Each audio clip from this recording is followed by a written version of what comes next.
Hello viewers, so here we are then, this is it, part 5, the final part of our Gran Turismo Academy 2013 saga. Here we see Tonio Liuzzi again speaking to his man. Lots of information coming from the judges and the mentors in terms of really getting these guys to maximise themselves. The last thing you want, these mentors, they really do mean a lot to these drivers, and they want them to be able to go out there and maximise their ability and have no regrets at the end of the day that they went out there and did a great job and gave it everything they could. So these conversations now are absolutely vital in preparing the drivers for the races that are coming up.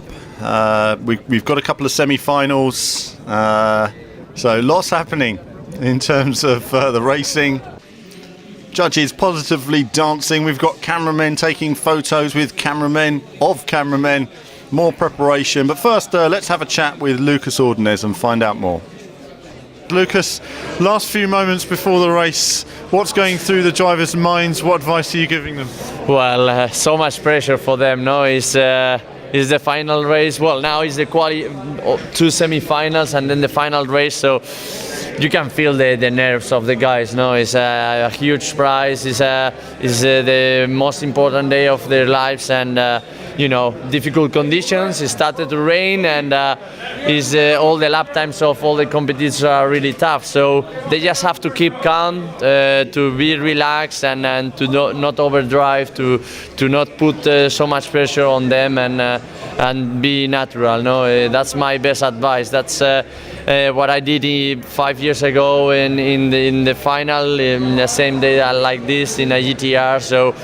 So yeah, keep calm, keep relaxed, and be focused on no mistakes, and be quick. Brilliant. And a final word then, conditions are very tricky out there today. How would you approach these conditions? Well, as I said to my driver, to Faísca, the Portuguese guy, my advice is to be a lot smoother, with everything, with the pedals, with the brakes, with the steering wheel, and with the throttle. And obviously, the start is very important in these cars and in this sort of races. So he has to be really smooth on not missing traction. So yeah. Brilliant. Fingers crossed. Well, Lucas, I know we're going racing now, so you crack on. Thanks for your time. Thank you. So then it was on to the semi-finals, first semi-finals, and seeing them racing round there, and very competitive it was as well. I was up in the main pit building before heading down onto the pit wall and get a bit closer to the action, and these were my thoughts of the action so far. I love you. So here we are then, ready for the second semi-final now. The final British contender, Adam, is going to be going out. He's going to be competing for his place in the final. It's been tense. First semi-final won by Portugal, but now the rain is here, and of course that's going to be making conditions very tricky indeed. It's going to go from perhaps sort of medium to a much more wet sort of surface. So it's going to be quite greasy for these guys. It's going to be tough for them to contend with. Let's see how they get on in the race. So more difficult conditions then. Rain makes it exponentially more difficult when you're pushing to the limit, especially on a greasy track surface in a car that you might not be as familiar with, and of course it means it's going to be tough getting your tyres up to temperature. Lots of extra challenges. We can see here cars waiting for the lights, and start man is ready. Attention, here come the lights, and it's away they go. Getting off the line well there, and it's certainly going to be interesting to see how some of these guys held on, and eventually there were a few spins on the other side of the circuit. I missed those, and there was a bit of moving of position, but we weren't really in a position where we could record all the changes in laps and position. You'd have to be up in the judging area where they had multiple cameras and data coming in, but you can see how close it was between the other cars as they worked to prove themselves, to find the pace. Belgium leading there. Adam from Britain in second place now. He's overtaken. You can see there some of the support from their judges, friends. It's really important that they get that every lap. You come around, there's a really nice feeling when you come around Woodcock. You see your supporters cheering you on, however few there are there. race there. Good result for Belgium in that race, and rolling on to the final, very positive for him. And certainly now the activity builds in the pit lane again as we build towards the finals. So viewers, that's it for the semi-finals then. We're on to the final now. The pressure is on. Adam made a good move in his race, which took him up to second place in tricky conditions, and now we're going to see how he fares in the final. Certainly his body language has been good in this race, but it's going to be tough with his competitors, and Belgium had a considerable lead in that second race. We'll go across now and see how they get on in the final. So another photo call. An important time for all the drivers. I think they've all got their GoPros on now. You can see the rain continued falling and the conditions are considerably wetter than they were before. At a windy Silverstone.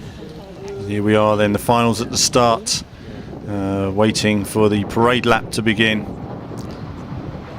And now they pull up onto the grid and the pressure is building, waiting for those lights.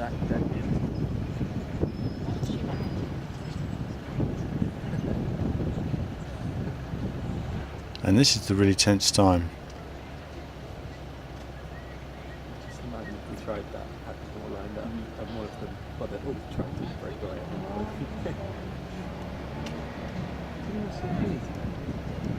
Headlights. And go. So away from the line quickly. One of the cars didn't get away too well. Adam moves from fourth to third pretty quickly. And so coming round we have Belgium from Portugal, from the UK, from Sweden, and then suddenly there's a mistake. See Belgium pulling out quite a bit,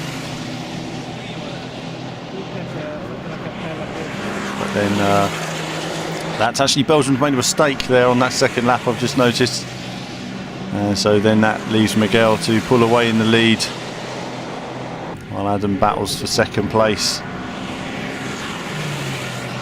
See how the cars are spreading out. The weather conditions was having quite an effect on the drivers, and you could really see how where they were very close in the earlier races, they were splitting up quite a bit now in terms of finding their feel for the conditions.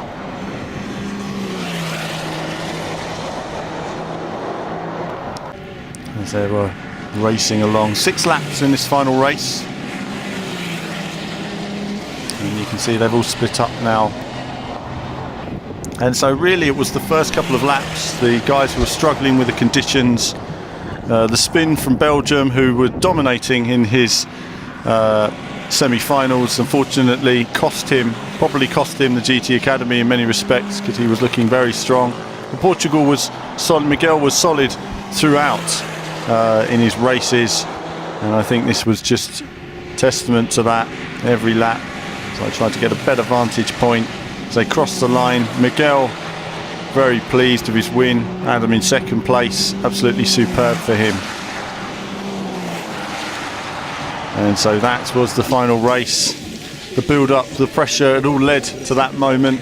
And obviously the judges would have been looking at that and taking down all the data, as we've seen in the earlier videos, all that data that they gather from these drivers, from the cars, or the telemetry. They have it all live. And of course they back that up with all the information they've seen so far of how they've developed. It's not just about how quick they are, it's about how quick they have the potential to be. It's about how they learn as well, how they adapt to the information being given to them. And that's all important in racing driving, or racing drivers should I say. But everyone out of the cars now, the pit lane will begin to fill up with the journalists. And we've all been held, as there we are with Miguel. He's so pleased, his supporters and the other drivers, European drivers supporting him. He's over the moon with it, and rightly so as well. There is a wave of relief for him as he's come across the line now and filming some of the media. It's a media hub, scrum, getting in there, building up, as well as the chap from Belgium who showed so much promise, but ultimately in the final made a mistake. He knows it, and you can see it written all over him. From the joy of winning to the despair of losing. It's always tough in the finals of the GT Academy, and they're all great drivers in their own right for having managed to achieve this goal. Of course, Adam, very pleased with his results as well. Another centre of attention, talking to the GT Academy there. And of course, I jumped in with Adam to have a few words and to just get his feelings immediately after the race. So Adam, great race then, tricky conditions. Tell me it from the start, from your perspective. Well, I'd missed the jump on the first race, so I was just focusing on getting a good start really, and I noticed the guys around me didn't get a good start. So going down, obviously I'm the only guy on the left-hand side of the car, so it's a bit tricky, especially first and second. And I missed the first and second gear change. Otherwise, I might have been second place going into the first few corners, but. Yeah, so I was in third position and made a mistake. The first lap, I think, went wide at Beckett's and then lost the position, sadly. But I thought, I'm going to do him at the next corner, So I did. It's easier said than done, obviously, but it's quite enjoyable. Proper overtaking, because obviously we've just done hot lapping before this. So. But conditions, so how did you find those conditions? They were quite tricky out there. Conditions, yeah. I mean, you've really got to look out your window and see how hard it's raining, So it's not like on Gran Turismo where you get given a percentage surface water data, You have to hear the rain on your windshield and then experiment with lines really. So and the instructors, you've learned a lot over the last 10 days. Yeah. You couldn't have done this 10 days ago, surely. Definitely not. I mean, so I'd never driven a race car before this, so I mean, racing clutch, racing differential, you got a roll cage in there. It's quite different to driving a normal road car.